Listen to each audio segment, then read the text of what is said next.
वास्तविक जीवन के लिए कुछ नहीं चाहिए। अपने आप में तुम सुखी हो। रात को सब कुछ भूल के सो जाते हुए सुख कहां से आता? अपने आप का है। देखा अपने आप को, मेरा दिल दीवाना हो गया। ना छेड़ो मुझे यारो, मैं खुद पे मस्ताना हो गया। जो खुद पे मस्ताना हो जाता है उसको देखकर संसार उसके पीछे लग जाता है, संसार मस्ताना हो जाता है। चाह रहित हो जाए, मुझे ये मिले तो मैं सुखी हूं। बेवकूफी है, तुम अपने आप में पूरे सुखी हो। मैं ये भोगूं तो सुखी हूं, ये तुम्हारे मन की बेवकूफी है। शरीर को स्वस्थ रखना अलग बात है, लेकिन भोग भोगना अलग बात है। जब साधन को साधन मानोगे तो सत्य की खोज के लिए आप साधन का सदुपयोग करोगे, और साधन का सदुपयोग करा और सत्य की खोज की भाव रही तो आपसे सेवा होने लगी। साधन को साधन मानोगे तो इसकी मान बढ़ाई की वासना नहीं होगी। बहुत सारी बदमाशियां तो मान बढ़ाई की वासना से ही पैदा होती है। जयराम जी बोलना पड़ेगा। ऐसा नहीं रोटी पानी के लिए ज्यादा बदमाशी करनी पड़ती है, नहीं, ज्यादा बदमाशी तो मान बढ़ाई के लिए करनी पड़ती है। इस बात को स्वीकार करें चाहे न करें, लेकिन ये सत्य है। स्थूल शरीर में अहम होता है तो भोग की वासना जोर पकड़ती है, और सूक्ष्म शरीर में अहम होता है तो मान बढ़ाई की वासना जोर पकड़ती। स्वर्ग आदि और ऐहिक सुख कारण शरीर में अहम होता है तो प्रकृति पर प्रभाव डालने की इच्छा होती है। लेकिन अपने वास्तविक जीवन में मैं आ गई तो बस सहज जीवन हो गया, सुखी जीवन हो गया, आनंदित जीवन हो गया, पूरा जीवन मिल गया। अब क्या उसके लिए वर्णन करें। ऐसा पुरुष रागियों के बीच बड़ा रागवान दिखेगा, व्यवहारियों के बीच बड़ा व्यवहारी दिखेगा, युवकों के बीच बड़ा यौवन की लीला को बजाने वाला, बातें जानने वाला, वृद्धों के बीच बड़ा बुजुर्ग दिखेगा, और मिल गई माइया तो बड़ी सासू का रोल भी अदा करके बता देगा। रागे रागवताम युवे युवा विरक्ते विरक्ता त्यागे त्यागे ही भोगे भोगी, भोगियों के साथ भोगी जैसा। आश्चर्य त्रिभुवन जय, उसने तो त्रिभुवन को विजय कर लिया है। जिसने वास्तविक जीवन को जीवन जाना है और साधन को साधन जाना है, वो साधन का ठीक उपयोग कर लेता है। सिक्खड़ ड्राइवर के हाथ में गाड़ी दो और मैकेनिक के हाथ में गाड़ी दो तो फर्क पड़ेगा। पुरानी गाड़ी किसी सिक्खड़ ड्राइवर के हाथ में पकड़ा दो, अब कितने दिन में कहां पहुंचेगा अल्लाह जाने। यहां से चले और कलकत्ता जाना है, सिक्खड़ ड्राइवर और पुरानी गाड़ी, और मैकेनिक है और पुरानी गाड़ी है। चाहे दोनों को नई दे दो, नई की कल्पना करो, तभी भी सिक्खड़ ड्राइवर गाड़ी का सत्यानाश करके पहुंचाएगा और मैकेनिक गाड़ी को संभाल के पहुंच। ऐसे ही जिसने साधन को साधन जाना है उसने जीवन के रहस्य को सीख लिया है। तो इस शरीर का भी ठीक से संयम उपयोग, स्वास्थ्य ये वो सब भी कर लेगा और दूसरों का भी कर लेगा। चाह रहित जब साधन को साधन मानेगा तो सुख की चाह नहीं रहेगी, अपने आप में आनंद शांति माधुर्य रहेगा। चाह रहित व्यक्ति सच्चा प्रेमी होता है। पति प्रेम करता है लेकिन वो पति ज्ञानी है तो ठीक प्रेम करता है, नहीं तो हाड़ मास पर नजर है तो काम बेकार करता है। पत्नी पति मित्र प्रेम करता है, अगर चाह रहित है तो सचमुच में प्रेम करता है, नहीं तो पैसे की मित्रता है। जयराम जी की, आपके पास से पैसे चले जाए फिर देखो मित्र। मित्र जितना भी बाहर की वस्तुएं देखकर, प्रेमी बाहर की वस्तु पर साधन पर फिदा होकर प्रेम करते हैं तो वो प्रेम नकली है, लेकिन अपने स्वाभाविक प्रेम करते हैं, चाहे ईश्वर का अनुभव नहीं भी हुआ, लेकिन स्वाभाविक प्रेम करते हैं तो कुछ अंश में वो प्रेम होता भी है। लेकिन जो सचमुच में चाह रहित हो गया,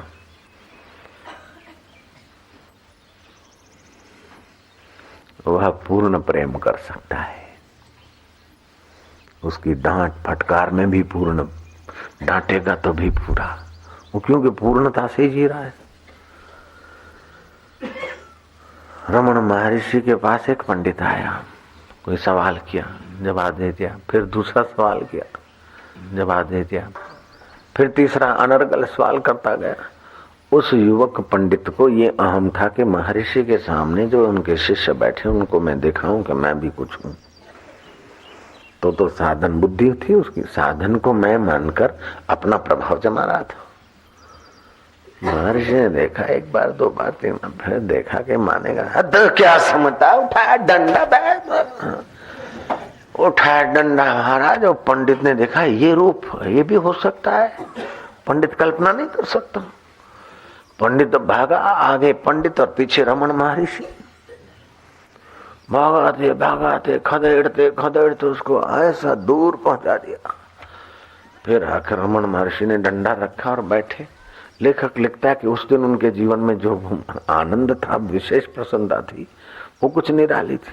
क्योंकि आ गया क्रोध, आ गया, अनुचित हो रहा है, अनुचित कैसे सहे, क्रोध आ गया तो उसको भी पसार होने दिया, क्रोधी नहीं हुए, इसीलिए पूरे शांति रहे। नहीं तो गुस्सा करने से तो श्वेत कण नष्ट होते, शरीर थरथराता है।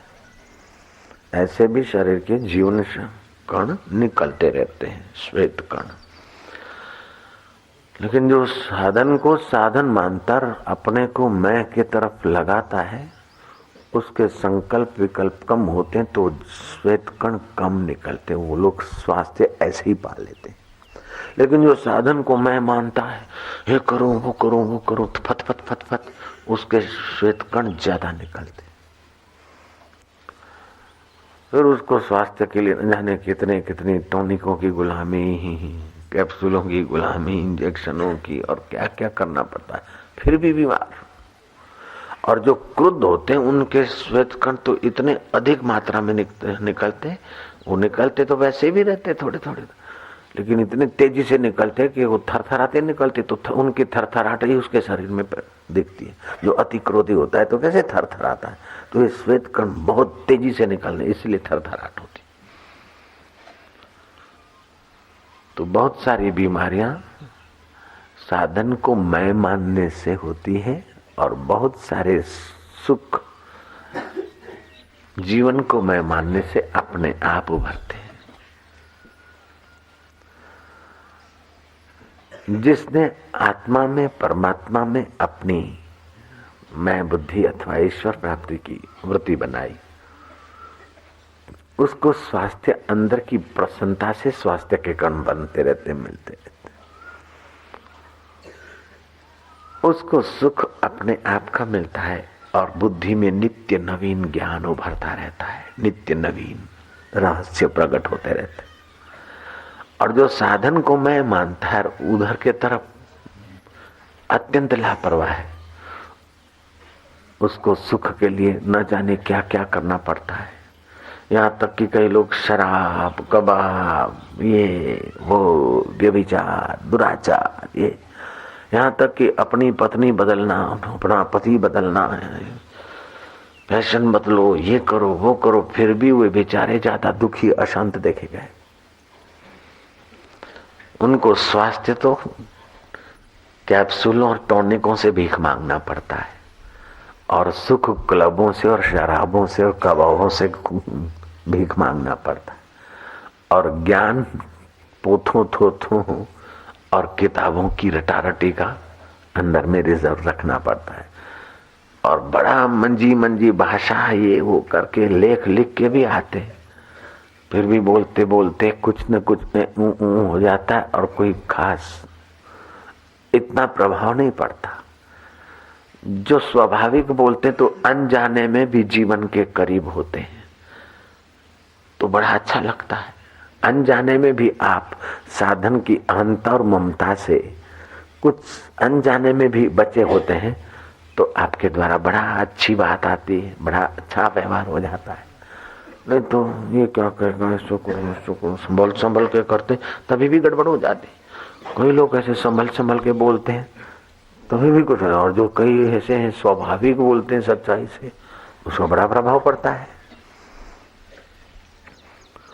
तो बहुत बहुत लाभ है। चाह रहित हो जाए, सुख की चाह नहीं, मजा मले ऐसा नहीं। इस शरीर का, मन का, तन का सदुपयोग जाए और अपने आत्मा को, परमात्मा को जान।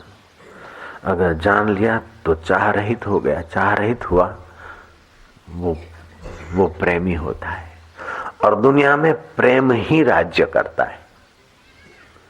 रामतीर्थ बोलते थे कि बाकी के कायदे कानून लोग बनाते हैं, ये सामूहिक ठगाई है, सामूहिक शोषण की व्यवस्था है। कायदे कानून ऐसे बनाते हैं कि अपने पास माल आ जाए प्रजा का, अपने पास सत्ता आ जाए, अपना कहा हुआ सब लोग करे। तो ये जो कानून बनाए जाते हैं, ये कानून इतना राज्य नहीं करता। कानूनों से तो इनकम टैक्स वाले कितने कानून बनाए, लोग छटक जाते, प्रयत्न करके बच जाते हैं। आरटीयू के कानूनों से भी बच जाते हैं और भी कई कानूनों से, चुनाव के कानूनों से चुनाव वाले भी बच जाते हैं। कुछ न कुछ, चाहे सेशन वेशन कितना भी करे फिर भी कुछ कर लेते हैं। लेकिन प्रेम ही राज्य करता है। जो चाह रहे थे उन महापुरुषों के जीवन में प्रेम है, और प्रेम ऐसा राज्य करता है कि न भत्था दो न पगार दो। जयराम जी, फिर भी जिसके पास वो जीवन है, जीवन को जीवन मानता है, साधन को साधन जानते, उनके पास विशाल हृदय है, प्रेम, तो तन से, मन से, धन से समाज उनकी सेवा करने को तत्पर हो जाता है। आप खाली थोड़ा सा चाह रहित हो जाओ, बदले में समाज बहुत कुछ देगा, क्योंकि उसको प्रेम की प्यास है, प्रेम की भूख है। और वो भूख आपके द्वारा मिटती है। पेट की भूख तो 4 घंटा मिटी फिर ऐसे ही, लेकिन वो भूख थोड़ी मिटती है तो उनके जीवन में निखार आ जाता है। प्रेम ही जीवन है और प्रेम ही स्वाधीनता है, प्रेम ही कल्याणकारी है, प्रेम ही सब पर सत्ता करने वालों पर भी सत्ता हो प्रेमी की चलती है। सत्ताधीशों पर भी प्रेमी की सत्ता चलती है। अकबर ने पूछा फिर तानसेन से कि मैंने सुना है कि मीरा के कीर्तन में लोग सब भूल जाते हैं, खुदाई नूर की प्रेम की प्यालियां पी के मस्त हो जाते हैं, क्या हो सकता है? बोले होता है। लोग निर्दुख हो जाते हैं, बड़ा आनंद रहता है, ऐसा हो सकता है? बोले होता है। अपन चले, बोले राजा होकर चलोगे तो नहीं मजा आएगा। उन्हीं के भक्तों का वेश धारण करके उनमें घुल मिल जाके बैठे, घुल मिल के बैठे। मीरा के कीर्तन भजन में उन प्रेम की तरंगे, मीरा की आंखों से वो आध्यात्मिक वेव्स बरसते हैं, वाणी से वो दोनों झूमे। और इतना अकबर को आनंद और शांति मिली कि लोग मीरा को प्रणाम करने जाए कुछ न कुछ रखते थे। अकबर ने देखा कि छल्म वेश है, फिर भी मोतियों की माला तो पड़ी है, वो निकाल कर रखती। मीरा को पता नहीं है अकबर है, लेकिन सीआईडी वालों ने जान लिया। 2-4 दिन के बाद बराबर पता लगा के विक्रम राणा को बताया। विक्रम राणा तलवार लेकर आया कि तू किसी राजा के साथ तेरा टेढ़ा संबंध है और मोतियों की माला उसी के लवर की दी हुई तू गले में डाल रही है, वो वेश बदल के आता है। अब तेरी एक भी बात सुनूंगा नहीं, सिर झुका दे, मैं तेरा सिर बधेरूंगा, थारू माथु का पे धरती तिलक लगाऊं। दोनों हाथ से तलवार उठाई, मीरा शांत रही। लेकिन उस जीवन को मैं मानने की जगह पर अनजाने में या जानकर पहुंची भक्ति भाव से, हाथ वहीं रह गए। माफी मांगी, तलवार वहां गिरी और विक्रम राणा मीरा के चरणों में गिरा। सत्ता करने वालों पर भी प्रेम की सत्ता का जादू चल जाता है। नारायण हरे नारायण हरे नारायण। तो जो बोलते हैं कि पत्नी के बिना जीवन अधूरा है, या जो लोग बोलते पति के बिना जीवन अधूरा है, जो लोग बोलते धन के बिना जीवन अधूरा है, जो बोलते सत्ता के बिना जीवन व्यर्थ है, वे सचमुच नासमझी की बात बोलते हैं। आपका जीवन अपने आप में पूरा है। कुछ पाकर आप पूरे नहीं हो सकते हैं, अपने आप में तुम पूरे हो, अचाह हो जाओ।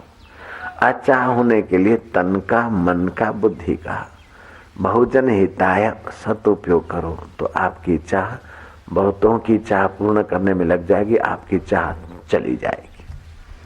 बहुतों की चाह पूरी होगी तो उनके हृदय में प्रेम उभरेगा और आपके छुपे हुए प्रेम को पैदा कर देगा। इसी को बोलते निष्काम कर्म, ये सेवा। सेवा का अपना फायदा है। ऐसा नहीं कि आप सेवा करते फिर कोई आपकी सब सेवा कोई देवी देवता नोट करते हैं, फिर तुम मर जाते हो तो उधर जाके तुमको भाई ये सेवा किया लो 10 गुना, ऐसा नहीं होता है। आप सेवा करते तो जितने अंश में चाह रहित होते हैं उतने अंश में तुम्हारा आत्म निखार आता है, उतना ही सुख मिलता है, उतना ही बुद्धि शुद्ध होती है। तो जहाँ शुद्ध बुद्धि और अंतरात्मा का बल बढ़ेगा वहां भविष्य में सुख होगा। अब एक एक आदमी अच्छा काम करे तो उसका सबका कौन लिखेगा और कौन फिर उनको पकड़ के उसका 10 गुना बदला देगा। लेकिन जब सेवा करते तो बाहर की चीज है लेकिन सेवा का भाव भीतर है, तो बाहर की चीजों का सदुपयोग करते हैं तो भीतर शुद्ध और योग्य होता है। तो जहाँ शुद्धि और योग्यता है वहां जहाँ जाओ सुख मिल जाएगा। ये बात मुझे समझ में ही नहीं आती। जो लोग बोलते हैं यहाँ ऐसा करो वैसा करो फिर तुम्हें बिस्त मिलेगा। बिस्त में क्या होता है? बोले आह क्या यहाँ शराब की बोतल के लिए पागल हो रहे हो, छोड़ो शराब। अल्लाह के नाम पर शराब छोड़ दो, ये छोड़ दो, ये छोड़ दो। छोड़ना तो चाहिए, शराब कबाब रंडीबाजी ये छोड़ना तो चाहिए, लेकिन बदले में लोग बोलते तुम्हें बिस्त मिलेगा, वहां तो हूरे होगी। मैं तो रबिया को धन्यवाद दूंगा। मुसलमान लड़की, शाबाश है उसके माँ बाप को। गरीब घर की लड़की थी, ऐसी गरीब कि बिका उदासी थी बेचारी, 100-200 में बिकी होगी उस जमाने में, ऐसे थी। लेकिन जीवन का सदुपयोग करने की उसको कला कैसे आ गई भगवान जाने। और कुछ अपने जीवन को समझा उसने। एक दिन बाजार से पसार हो रही थी रबिया, हाथ में जली हुई मशाल और दूसरे हाथ में पानी का एक कलश। लोगों ने देखा कि रबिया ये पानी का कलश और जली हुई मशाल लेकर तुम कहां जा रही हो रबिया? रबिया ने कहा कि जली हुई मशाल से तुम्हारे बिस्त को आग लगाने जा रहे हो। जिस बिस्त के लिए तुम यहां कुछ थोड़ा करते हो उस बिस्त को मैं जलाने जा रहे हूं। और तुम बोलते हो दोजक में लोग पड़े हैं, तप रहे हैं, जल रहे हैं। ये लोटा पानी लेकर उन दोजक को मैं बुझाने जा रही हूं। जीते जी जीवन का पता नहीं कल्पना कर रहे हो। दोजक है और बिस्त है और शराब है, चश्मे है। रबिया सूफी फकीर थी, वेदांती संस्कार का नाम है सूफीवाद। मुझे कई मत पंथों संप्रदायों में जाने का ईश्वर की प्राप्ति के लिए अवसर मिला। गए बोले हमारे पंथ में भर्ती हो जाओ तो भगवान मिलेंगे। तो तुम्हारा पंथ कब से चला? उसके पहले भगवान नहीं थे क्या? बोले हमारे धर्म में आ जाओ तभी ईश्वर मिलेंगे। मैंने कहा ये कोई गले उतरी नहीं बात। तुम्हारा पंथ अभी इतने साल, कोई 200 वर्ष से चला, कोई फलाने साल से चला, कोई फलाने। ईश्वर तो भाई राम आए उसके पहले भी ईश्वर थे, कृष्ण और राम के पहले भी ईश्वर थे, जो पहले थे वो अभी है, बाद में रहेंगे। तो फिर तुम्हारे इस दायरे में आने वाले को ही भगवान मिलता है या अल्लाह मिलता है या ईश्वर मिलता है या गॉड मिलता है। ये आरंभ में ही धोखाबाजी है, चीटिंग है। वहां मैं शिष्य कैसे बनूंगा या उस संप्रदाय का मैं कैसे अनुयायी बनूंगा। लेकिन घूमते घामते जब आत्मा ही ब्रह्म है तो अनादिकाल से तेरा सत्य स्वरूप तेरे साथ है, खाली तू जान ले। ऐसी बात बताने वाले लीलाशाह प्रभु मिले तो मैं उनके कहे बिना ही मैं उनका शिष्य हो गया। बिन शर्ती शरणागति मैंने उस महापुरुष की ले ली। कई लोग तो मुझे ये तुम्हारी सारी संपत्ति हो जाएगी, तुम पट शिष्य बन जाओगे, तुमको चादर उड़ा देंगे, तुम्हारी चादर तुम्हारे पास रखो, तुम्हारी माल मिलकर तुम्हारे पास रखो। मन में सोचा हूं बाहर से तो नहीं कहना होता, ये सारा तुमको दे देंगे। मैं क्या, अच्छा मैं आता हूं। यूं करके किसका अभी तक नहीं गया, किसी को बोलना नहीं। नारायण हरि नारायण हरि। ये चीजें जीवन नहीं हो सकती है। मठ मंदिर या मकान या फ्लैट ये आप नहीं हो, इनके लिए आपका जन्म नहीं हुआ है देव। रुपया पैसा बैंक में इकट्ठा करने के लिए तुम्हारा जन्म नहीं हुआ है। गहने गांठों के पीछे खप मरने के लिए तुम्हारा जन्म नहीं हुआ। जो तुम्हारे पास है शरीर की रक्षा कर लो, उपयोग कर लो। आपको अपने जीवन को जानने के लिए, इनका उपयोग करने के लिए मिला है। और जितना ज्यादा है तो ज्यादा उपयोग करो, कम है तो कम उपयोग करो। बस गलती ये होती है कि जिनके पास ज्यादा है उनको और भी चाहिए और भी चाहिए और उसी को जीवन मानते, और जिनके पास कम है वो ज्यादा वाले को देखकर रो रहे हैं, सुकड़ रहे हैं, पच रहे हैं। हाय हम तो गरीब है, हमारा तो कोई नहीं। कितनी भी गरीबी हो, अत्यंत गरीबी हो, मैं तो ये बात मानने को भी तैयार हूं कि एक टाइम खाने को मिलता है और समझ ठीक है तो आदमी दुखी नहीं रह सकता है। एक कपड़ा है अंग ढकने को और एक टाइम खाने को मिलता है और उसकी समझ ठीक है, जीवन को जीवन मानने की समझ है, साधन को साधन मानने की समझ है, तो आदमी पूर्ण प्रेमी होगा। शुकदेव जी महाराज को एक कपड़ा भी नहीं था, लंगोटी, और उसका भी ठिकाना नहीं था। एक टाइम खाने को नहीं मिलता था, लेकिन किसी गृहस्थी के घर जाते थे, गाय दो ले उतनी देर खड़े रहते थे, फिर भी बड़े सुखी रहे। लोग सोचते क्या करे, ये बेचारे गरीब हैं, वो बेचारे गरीब हैं। तो धन से गरीब दिखते हैं, लेकिन समझ से तो अमीर भी गरीब है और गरीब भी गरीब है। जिनको सत्संग की समझ है वो अमीर महा अमीर है और गरीब दिखने वाला भी महा अमीर है। नारायण हरि। तो तृष्णा का अभाव करेंगे, ये मिले ये भोगे तब सुखी रहेंगे। हटाओ उन बातों को, हम अपने आप में सुखी हैं। भावना करते करते, विचार करते करते अपने सुख में विश्रांति मिलेगी। जो जो अपने आप में भावना करेंगे त्यों त्यों पराधीनता चली जाएगी। स्वधर्म पालन में तितिक्षा आएगी, अपना कर्तव्य पालन में तितिक्षा आएगी, कष्ट भी सहलेगा। जब स्वधर्म पालन में तितिक्षा आएगी और अपने आप में आप सुखी रहने की बात समझने लगेंगे तो फिर सुख दुख में समता भी आ जाएगी। जयराम जी की देखोगे कि सुख थे ये वो सपना हो गया कि नहीं। सुख सपना दुख बुलबुला दोनों है मेहमान, दोनों बीतन दीजिए जो भेजे भगवान। अब क्या करे, भेजे भगवान वाला वातावरण तो बोलना पड़ता है। भगवान के आकाश में बैठा बैठा ये भेज नहीं रहा है, वो ही तुम्हारा भगवान चैतन्य से जो मन का पूर्णा जैसा महसूस करता है वैसा तुमको देखता है। तो बोलना पड़ता है जो भेजे भगवान, क्योंकि सब लोग सत्संग या सूक्ष्म बात तो समझ नहीं सकते, इसलिए मोटी बात में कहना पड़ता है कि सुख सपना दुख बुलबुला दोनों है मेहमान, दोनों बीतन दीजिए जो भेजे भगवान। ऐसा नहीं को बिस्त में बैठकर यहाँ साथ में अरस पर बैठकर ले भाई इसको इतना सुख भेजो, इसको इतना दुख भेजो, थोड़ा दुख भेज दिया उसके बाद फिर थोड़ा सुख भेजो, फिर ये भेजो, नहीं। वही वहीं से सुख दुख के भाव स्फुरित होते हैं सुख में चिपक जाए, दुख में परेशान हो, इसलिए बोलते हैं जो भगवान भेजे। हकीकत में समझ आ गई तो पता चलेगा कि भगवान इतनी मजदूरी नहीं करते, केवल हमारी बेवकूफी को थोड़ा किनारे करने के लिए शास्त्र वचन सुनाए जाते, संत वचन। भगवान दिन रात सुख दुख नहीं भेजते रहते।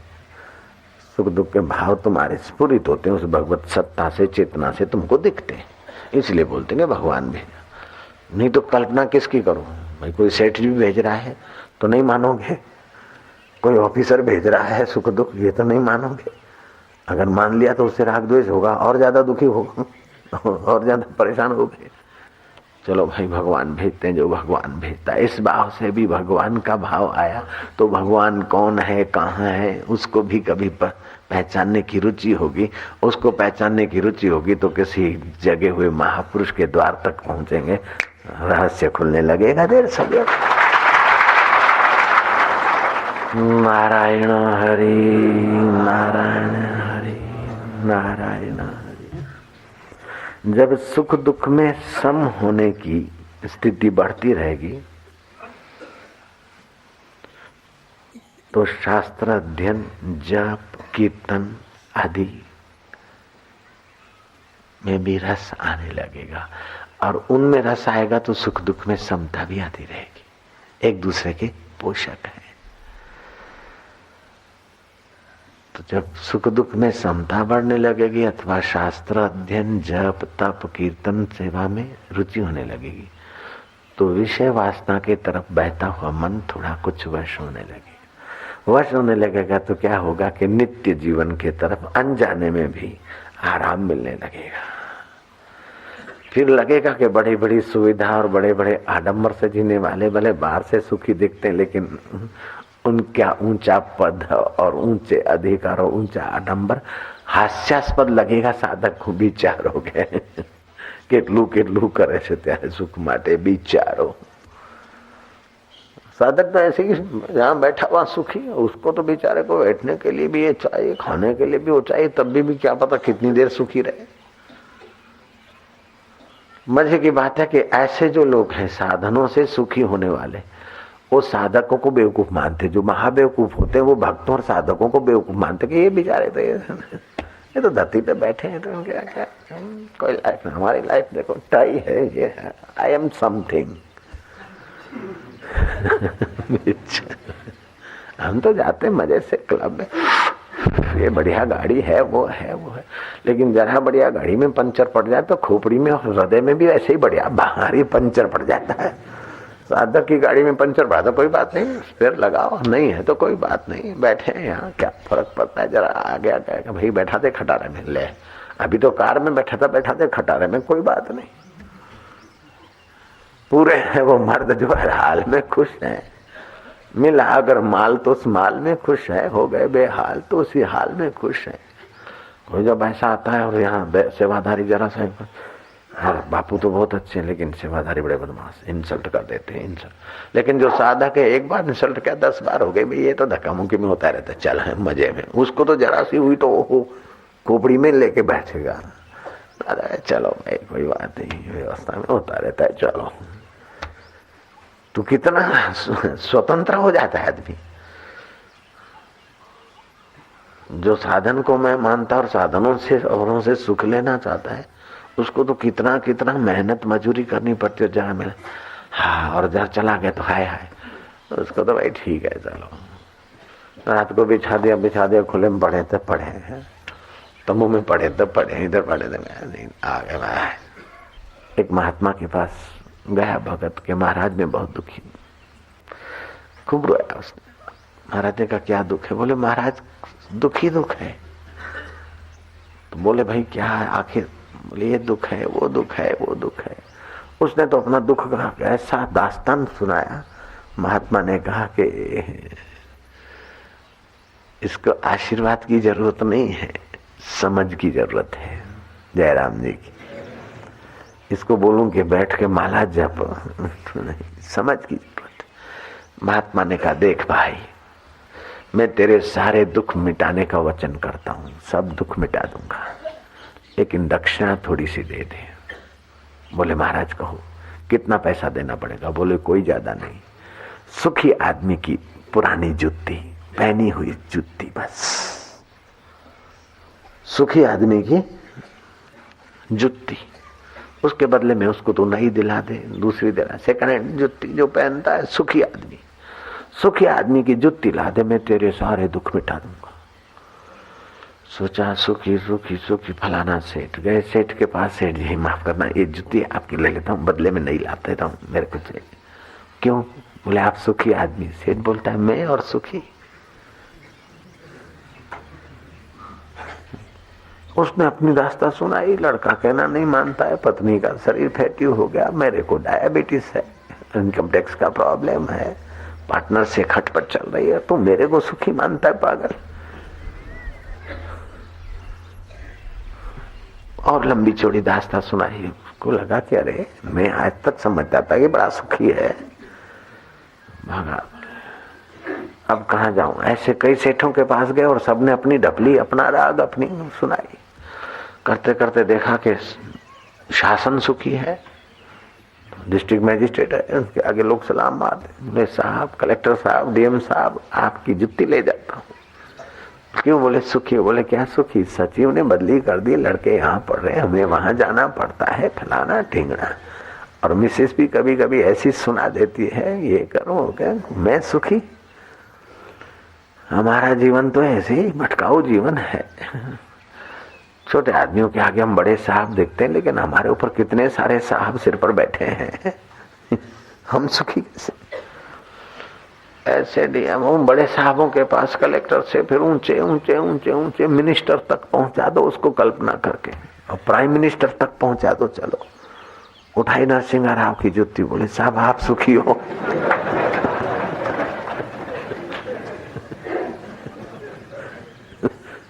उसने कहा पागल रुक जा अभी, नारायण कहानी में ऐसा नहीं है। ऐसे एक एक आदमी को चुनकर वो आदमी दंग रह गया। आखिर कई दिनों के बाद लौटा, लौटते लौटते देखा कि एक कोई लेटा हुआ आदमी, चलो जाते जाते पूछ लूं कि भाई तू सुखी है कि दुखी है? ऐसे ही सबके जूते पकड़ पकड़ के तो मेरे नख भी गल गए। अब तो पहले पूछू भाई तू पूर्ण सुखी है कि दुखी है? तो बोले कौन सो रहा है? बोला हम ही सो रहे हैं, हम ही जग रहे हैं। बोले सुखी हो कि दुखी हो? बोले पूर्ण सुखी हो। बोले आपको कोई दुख नहीं? बोले जरा भी दुख नहीं। पूर्ण सुखी हो? बोले हाँ। तो बोले मेहरबानी करके आपका जूता दे दीजिएगा। बोले जूता मेरे पास है ही नहीं, रखता ही नहीं।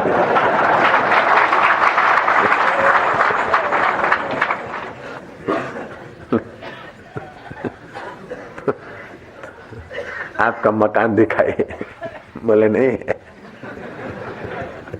आपकी ऑफिस में दुकान दिखाई है? बोले कुछ नहीं है। बोले कुछ नहीं है फिर पैसे कैसे सुखी हो? बोले कुछ नहीं है, वो जो जानता है उसमें मैं नित्य रमण करता हूँ, इसलिए सुखी हूँ यार। नारायण हरि। उसका मतलब ये भी नहीं कि आप जूते छोड़कर फिर बैठ जाओ, ऐसा नहीं करना। आप ऑफिस छोड़कर उसके जैसे थोड़ा कर लो, ये नहीं।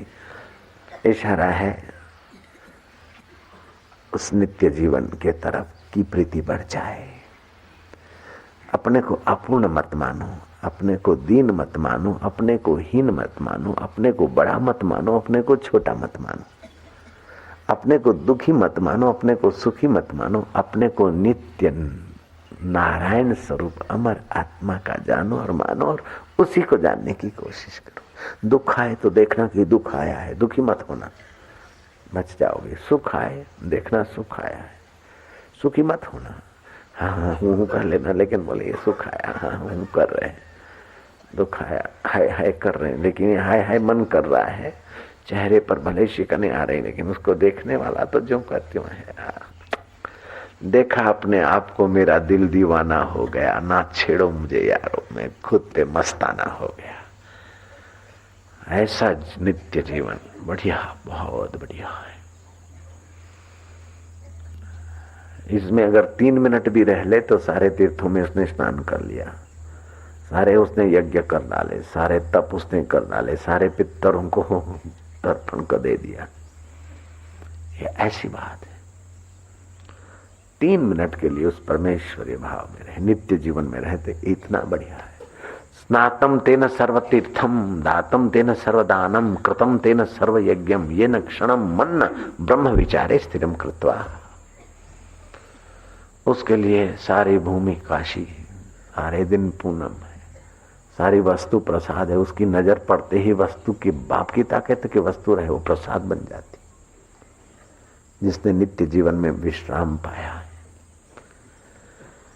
नारायण हरि नारायण। हे राम जी, ज्ञानवान की जिन पर दृष्टि पड़ती है उनको भी मेरा प्रणाम है। ज्ञानी की क्या वर्णन कर, अपने आप का ज्ञान है और कोई पराया नहीं। तो भरते हैं पराये को बहुत, साधनों को ही ज्ञान मान के घुसेड़ रहे हैं साधनों में ही, और साधनों की योग्यता को अपनी योग्यता मानते हैं। पढ़ लिख के कुछ बुद्धि में घुस गया, अपने को डॉक्टर मान के बैठ गए सदा के लिए, वकील, अमीर, फलाना। ये तो तुम्हारे साधन में है। बुद्धि में कुछ डिग्रियां घुस गई, अथवा बुद्धि में अनपढ़ हूं तो अपने को अनपढ़ मान रहे। શું કરું, આમ કરું, તેમ કરું, આ प्रॉब्लम છે તે आखी जिंदगी प्रॉब्लम सॉल्व करते भी मरते समय भी कुछ ना कुछ प्रॉब्लम लेके ही मर जाता है। तो बाबा बात तो बहुत ऊंची है, लेकिन इस तक पहुंचना बड़ा कठिन है। मैं आसान तरीका बताता हूं। नियम ले लो, ये श्वास भीतर जाता है, उसको देखें, शांति बाहर आए, 1 श्वास भीतर जाता है, आनंद बाहर आता है, 2 श्वास भीतर जाता है, राम रोम रोम में रमा है, वो नित्य जीवन। वाह, दशरथ नंदन राम को भी स्नेह कर लो उसमें। ऐसे 50 गिनती करो। बहुत पूजा पाठ नमाज आदि जो करते हो करो, लेकिन ये सब नमाज करने वाले भी अनुभव कर सकते हो और पूजा पाठ करने वाले भी। ये सब साधनों से ज्यादा अंतरंग साधन है। 50 की गिनती तक बैठे रहो। अगर 50 गिनते गिनते मन ने गड़बड़ की तो फिर से 1-2 10-5 बार ऐसा मन पर थोड़ा कमांड आ जाएगी, बराबर 50 की गिनती करेगा। मन एकाग्र होगा तो नित्य जीवन का सुख मिलेगा। फिर 60 तक पहुंचो, थोड़ा सुख, ऐसा नहीं कि एक दिन में साक्षात्कार हो जाएगा, ऐसा नहीं। फिर 60 तक की गिनती का नियम ले लो, 70 तक, 80, 90, 100 तक। विवेकानंद बोलते थे कि मैंने पढ़ाई लिखाई में इधर उधर के ज्ञान में बहुत समय खराब कर दिया। अगर मुझे फिर से पढ़ना पड़े तो मैं 2 सब्जेक्ट पढ़ूंगा, बस सारे सब्जेक्ट उसी में आ जाते हैं। सारे सब्जेक्टों का रहस्य उसी में आ जाता है। 2 सब्जेक्ट पढ़ूंगा, एक तो एकाग्रता और दूसरी अनासक्ति, बस तीसरा कुछ मुझे नहीं सीखना है। एकाग्रता और अनासक्ति, आसक्ति रहित। जब साधन को साधन मानोगे तो आसक्ति कहां रहेगी? साधन को मैं मानते तभी तो आसक्ति परेशान करती है। इज्जत, आबरू, सुविधा, सुख, ये वो। ये शरीर साधन है, शरीर में नहीं। मन भी साधन है, बुद्धि भी साधन है। इन साधनों को संभालना ठीक है। शरीर को स्वस्थ रखो, मन में अशांति ना आए, ठीक है। बुद्धि में कचरा न घुसे, ठीक है। लेकिन ये बुद्धि अच्छी हो गई तो मैं अच्छा हो गया, ये गड़बड़ा है। अनासक्ति और एकाग्रता, बस ये 2 सब्जेक्ट जितने पक्के हो गए उतना नित्य जीवन आपका उभरेगा। एकाग्रता और अनासक्ति। नाथ संप्रदाय के साधु या और कुछ संत जब घर छोड़ते, साधु की दीक्षा मिलती, भिक्षा मांगने जाते, मान अपमान होता। हम भी गए भिक्षा मांगने को, हम माई ने सुना दिया इतना उस समय तो बहुत पर्सनालिटी ऐसी थी, लाल टमाटर जैसा 22 साल का युवक कैसा लग गया। ये तो फिर रंग बदला अभी थोड़ा, इतना हटा कट्टा लाल टमाटर जैसा रोटी मांग जाता है। मुझे शर्म नहीं आती। माई ने सुना, अपने मन को बोला कि देख साधु बनना है तो सुन।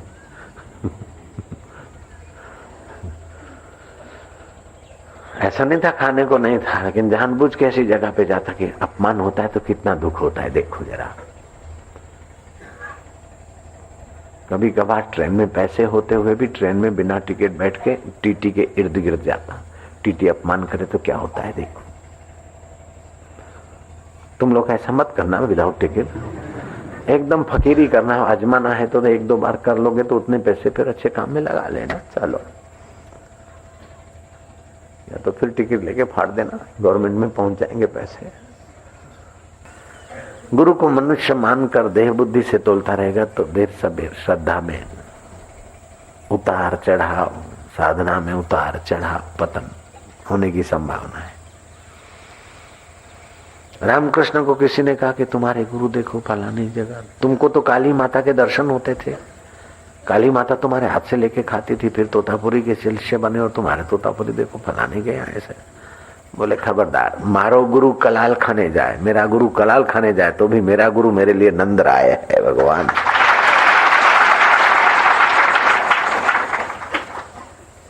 गुरु को देह मानना ये भी पतन का कारण है। और जो भगवान के मूर्ति वूर्ति रखी है और स्नान कराया, भगवान का चरणोदक है, उसको पानी नहीं मानना चाहिए, भगवत प्रसाद। यात्रा में कोई भी चरणोदक या प्रसादी पकड़ा है तो उससे तो संभाल के लेना देना पड़ता है, लेकिन अपने देखते देखते जब भगवान की पूजा का सात्विक व्यक्ति चरणोदक ले तो उसको साधारण पानी नहीं मानना चाहिए।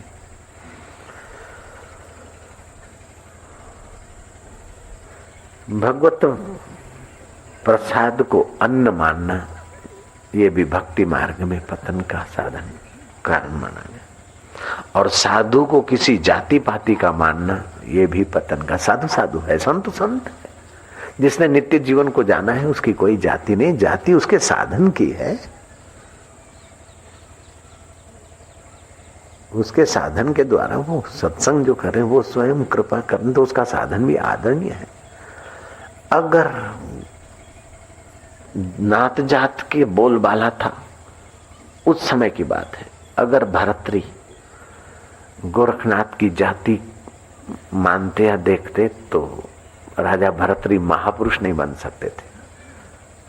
मूर्ख लोग तो बोलते थे अरे गोरखनाथ चमार जाति के, हम तो क्षत्रिय हैं, तो उनसे फायदा लेने से वंचित रह गए। साधु की जाति नहीं है, गोरखनाथ गोरखनाथ है बस। नारायण हरि नारायण हरि। सत्य से बढ़कर धर्म नहीं है और मौन से बढ़कर तप नहीं है, जप से बढ़कर कोई यज्ञ नहीं है और आत्म विचार से बढ़कर दुनिया में कोई, आत्मज्ञान से बढ़कर कोई ज्ञान नहीं है, आत्म विचार से बढ़कर कोई उन्नत विचार नहीं विश्व में। त्याग के समान कोई सुख नहीं है और सतगुरु के समान ब्रह्मांड में कोई पूर्ण हितैषी भी नहीं है।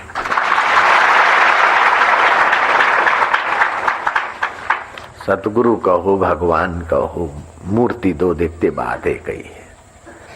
ईश्वरो गुरुरात्मेति मूर्ति भेदे विभागिनो, व्योमवत् व्याप्तम देवाय तस्मै से गुरुवे नमः। जैसे दो घड़े हैं, कोई बड़ा घड़ा दिखे, कोई छोटा दिखे, कोई काली मिट्टी का दिखे, कोई गोरी मिट्टी का दिखे, लेकिन दोनों में आकाश एक। ऐसे कोई धनुषधारी दिखे, कोई बंसी वाला दिखे, कोई जटा वाला दिखे, कोई कुछ दिखे, लेकिन जिसको ब्रह्म ज्ञान हुआ, नित्य जीवन में जो टिक गया है वो तो वही है भाई। नारायण हरि नारायण हरि।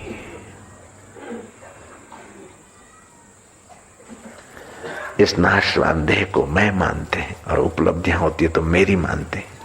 कुछ बुराई हुई तो ईश्वर ने, अल्लाह ने, उसने ऐसा किया। भगवान को जरा दुनिया बनाने के पहले मेरे से पूछना था, ऐसा क्यों संसार बनाया कि लोग दुखी हैं। ये दुर्जन मोहित माया है। दूसरे में दोष आरोपित करने वाले भगवान की माया से मोहित हो गए। रावण, कुंभकर्ण, कंस और भी जो लोग दैत्य आदि, दुर्जन मोहित माया। एक माया है भगवान की स्वमोहित माया। राधा रानी और ग्वाल गोपियों के साथ बंसी बजाकर अपने आनंद को उभार रहे थे, अपने माधुर्य को निखरा रहे थे जैसे अभी। तो स्वजन मोहित माया में फिसली गोपियों को हुआ कि हम कितनी भाग्यशाली, आई एम समथिंग, हम भी कुछ है। कृष्ण हम पर ध्यान दे रहे, हम भी कुछ है। कृष्ण ने देखा कि इनको अहम आ रहा है। कृष्ण अंतर्धान हो गए। हाहाकार मच गया। खोजते खोजते खोजते खोजते थक गए।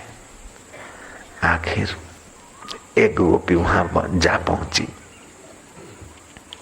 जहां कृष्ण जा बैठे थे अपने स्वरूप में, चतुष्ट अंतःकरण चतुर्भुज रूप में। गोपी ने आके कहा कि राधे राधे, उधर एक भाई, एक व्यक्ति है, हमारे गोपियों के बीच एक व्यक्ति चतुर्भुजी जैसा दिख रहा है, एक जगह पे छुपा बैठा है। राधा ने कहा चतुर्भुजी हमारे बीच कैसे आया, कौन है ये चतुर्भुजी? चल मैं देखती हूँ, चल मैं देखती हूँ करके राधा पहुंची तो राधा का प्रेम ऐसा कि वो कृष्ण अपने को चतुर्भुजी चिंतन करना ही भूल गए, वैसे के वैसे हो गए। स्वमोहित माया। प्रेमियों के आगे भगवान अपना भगवान पना ही भूल जाते और नाचने को राजी। चेतन बर्चाव के लिए राजी। गुरु अपना गुरु भाव भूल जाते, सेवक अपना सेवक भाव भूल जाते। प्रेम एक ऐसा साम्राज्य का स्वामी है कि बड़े बड़े साम्राज्य के स्वामी भी उस प्रेम के आगे घुटने टेकते। बच्चा जब प्रेम की निगाह डालकर सम्राट को तोतली भाषा में कह देता है, सम्राट का सम्राटपन पानी पानी हो जाता है, सम्राट घोड़ा बन जाता है और बच्चा स्वामी बन जाता है, उस घोड़े को चलाता है, गोला गोला खेलता है। प्रेम शिशु के रूप में प्रकट होता है तो सम्राट को घोड़ा बनने में भी मजा आता है। जयराम जी की प्रेम तो देवता भी चाहते हैं। प्रेम के बिना की पूजा की कोई वैल्यू नहीं, इतनी खास वस्तुओं की कीमत नहीं। वस्तुओं के द्वारा जब प्रेम उभरता है तभी वो पूजा बनता है। प्रेम तो देवता को प्यारा है, मनुष्य को प्यारा है, पशु पक्षी को प्यारा है। अरे प्रेम के तो प्यासे भगवान भी है। प्रेमी भक्त के आगे अथवा प्रेमी भक्त के हृदय में उभरते। प्रेम न खेतों उपजे, प्रेम न हाट बिकाए, राजा चाहो प्रजा चाहो शीश दिए ले जाए। अपना अहम और अपनी मान्यता देता जा उस प्रेम रूपी सम्राट को, देव को। फिर देख वह प्रेम और तुम दो नहीं रहोगे, वो आत्मा चैतन्य और तुम दो नहीं। कपट नहीं, पोलसन नहीं, कपट गांठ मन में नहीं। और गुरु से कपट करे वो तो बहुत दुखदाई। काम कमजोरी है मनुष्य की, काम बेकार आ गया, क्रोध आ गया, ये कमजोरी। लेकिन कपट कमजोरी नहीं, कपट किया जाता है, बदमाशी है। कमजोर आदमी फिसल जाए तो इतना अपराध नहीं है, लेकिन जानबूझ के फिसलने का ढोंग करे तो अपराध है। जयराम जी की तो कपट किया जाता है। साधारण मनुष्य की सेवा या साधारण मनुष्य के काम में हाथ बटाना पुण्य है, लेकिन सतगुरु के देवी कार्य में हाथ बटाना ये तो बहुत पुण्य, बहुत बड़ा काम। ऐसे साधारण मनुष्य से कपट करना ये तो पाप है, लेकिन सतगुरु के कार्य से या सतगुरु से कपट करना ये तो महापाप। सतगुरु की जिम्मेदारी देवी कार्य जो जिसको सौंपा है वो न करे और इधर से उधर घूमते फिरे, ये तो कपट हुआ। अव्यवस्था का पाप लगेगा सिर पे। कपट गांठ मन में नहीं, सबसे सरल स्वभाव, नारायण व दास की लगी किनारे नाव। अपना अपना कर्तव्य तत्परता से पाले, होशियारी से तत्परता से पाले। भगत का मतलब ये नहीं कि पलायनवादी या कपटी घुस मार के बैठ जाए अपनी सेवा छोड़ के। क्या कर रहा है? एक ऐसे ही भगतरा बैठा था नदी के किनारे, लड़का आया स्नान करने को, थोड़ा सा आगे गया और गोता खाने लगा, और वो बेचारा भगतरा ओम तो करने लगा। ज्ञानेश्वर महाराज टहल रहे थे, उन्होंने देखा सूरज छोरा डूब रहा है, और वो भगत अपना आंखें मुंद मुंद के जब ज्ञानेश्वर कूदे, उस लड़के को बाहर निकाला और तथाकथित उस सन्यासी भगत के कंधे को हिलाया। क्यों भगत, लग गया ध्यान? बोले मन नहीं लगता है। अरे मूर्ख, सामने कर्तव्य आया है, वो बेचारा कोई डूब रहा है, क्या करूं मैं? तो ओम बोलो अल्लाह अकबर कर रहा हूं। नहीं, आपातकाल में कोई पड़ा है तो जगत की सेवा करने से, दूसरे का शास्त्र उचित इच्छा पूरी करने से तुम्हारी इच्छा निवृत्त होगी। अपने को अपूर्ण मत मानो। सुखी होने के लिए तुम्हें किसी परिस्थिति की जरूरत नहीं है, तुम स्वयं सुख स्वरूप। परिस्थिति की गुलामी जितनी कम, उतना तुम स्वतंत्र ज्यादा। ऐसा हो तब सुखी नहीं। हम तो सुखी है ऐसा वैसा, ये शरीर साधन के लिए है, हमारे लिए नहीं। साधन के लिए, और साधन को जितने नखरेबाज बनाओगे उतना सा अपना का शरीर रूपी साधन नखरा करेगा। मैं बिना पत्नी के नहीं रह सकता हूँ, बिना पति के नहीं रह सकती हूँ, बिना काम विकार के नहीं रह सकती, ये मन की बेवकूफी है, कमजोरी है। आप सच पूछो तो स्त्री के बिना रह सकते, पुरुष के बिना रह सकते, धन के बिना रह सकते, गहनों के बिना रह सकते, इस शरीर के बिना सूक्ष्म शरीर में रह सकते, लेकिन परमात्मा के सिवा नहीं रह सकते। सीधी बात।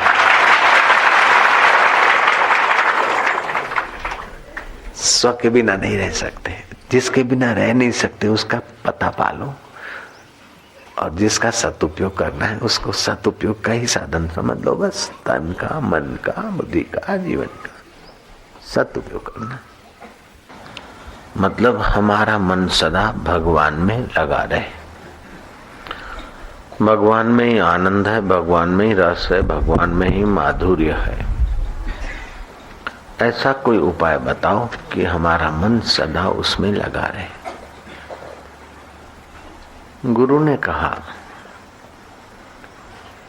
कि मन के लिए दो चीजें हैं, एक मन के आगे है और दूसरा मन के पीछे। उसका रहस्य जान लो तो आसानी होगी। मन के आगे विषय विकार है, मन के आगे काम क्रोध है, मन के आगे इंद्रियों का आकर्षण है, और मन के पीछे प्रेरणा दाता है, सत्ता दाता है। मन सतत उन चीजों में टिक नहीं सकता, और मन सतत उस प्रेरणा दाता का रस ले नहीं रहा है। जानामि धर्मम न च मे प्रवृत्ति, जानामि अधर्मम न च मे निवृत्ति। जानते हैं कि ये सही है, ये धर्म है, लेकिन उसमें टिक नहीं पाते। जानते हैं कि ये बुरा है, उससे मुकर नहीं पाते। भोजन करते हैं, परोसी हुई थाली आती है, वहां भी दोनों धारा चलती है, आगे और पीछे। चीज वस्तु देखकर मन कहता है बढ़िया है, अच्छा है, ये खाएं ये खाएं। कुछ चीज है कि स्वास्थ्य के अनुकूल नहीं है, ये हमारे स्वभाव के अनुकूल नहीं है। लेकिन प्रेरणा अंदर से मिलती कि अपने लिए ठीक नहीं है, लेकिन आकर्षण बोलता है जरा खा ले। फिर इधर उधर खाते और फिर जरा खा के उसमें से भी उठाते। थाली आती ही चीजें देखते हैं तो कुछ चीजें होती है स्वास्थ्य के अनुकूल और कुछ कभी कोई चीज होती है प्रतिकूल, वहां भी झगड़ा चालू हो जाता है। फिर इंद्रियों का आकर्षण होता है तो पीछे वाले की सुनी अनसुनी कर लेते हैं और थोड़ा संयम का बल होता है कि नहीं हम तो नहीं खाएंगे। बाल गंगाधर तिलक के पत्नी ने आम संवार के दिए, 2 फाक खाई और प्लेट उठाकर पत्नी को दे दी कि जाओ नौकरानी को दे दो, बच्चों को बांट दो। बोले आम अच्छा नहीं लगा क्या? बोले बहुत अच्छा था। भूख नहीं है? बोले भूख भी बहुत है। क्या स्वाद नहीं था? बोले बहुत बढ़िया स्वाद था। तो बढ़िया था फिर भी नहीं खाया क्यों? बोले मन को आगे खींचने वाली चीज में अगर लग जाए तो आसक्ति होगी, राग होगा। मन को राग भी फंसाता है, द्वेष भी फंसाता है। राग बांधता है, फिर पीछे वाले की प्रेरणा का अनादर करने की आदत पड़ जाती। और द्वेष मन को कुटिल बना देता है, क्रूर बना देता है, शुष्क बना देता है। हमें तो रसमय जीवन चाहिए, आनंद चाहिए, माधुर्य चाहिए। तो जहां आकर्षण है खाने पीने भोगने का, वहीं प्रेरणा भी है कि ये ठीक है, ये बेठीक है। जब उसकी प्रेरणा का अनादर करते हैं तो उसमें आगे में हम फंसते हैं। राग में फंसते हैं तो भी बंधन होता है और द्वेष में फंसते हैं तभी भी शुष्कता आती। तो पीछे का जो प्रेरक बल है वो है शुद्ध बुद्ध सच्चिदानंद का। हमारी दशा क्या है कि शुद्ध बुद्ध सच्चिदानंद में रसमय होने की भी हिम्मत नहीं करता और सतत वहां उन विषयों में भी टिक नहीं सकता। बीड़ी फूंक लिया फिर क्या, शराब पी लिया फिर क्या, उबान आती है। पति पत्नी का कामुक व्यवहार कर लिया फिर वैराग आता है, उबान आता है। बढ़िया अंगूठी हीरे की चैन ली, वो लिया वो लिया, बकल लिए, फलाना लिया, एक सेट बनाया, नया फैशन आया, दूसरा सेट बनाया, तीसरा, नमूने नमूने की चूड़ियां बनाई। लेकिन वो कब तक अच्छी लगेगी? उबान आती है, लॉकर में रखो बाबा। पार्टी की ये वो किया, लेकिन कब तक अंदर से लगता है कि आज छोड़ो। फिर थोड़े दिन के बाद बोले जरा सा कर लो, फिर बोले छोड़ो।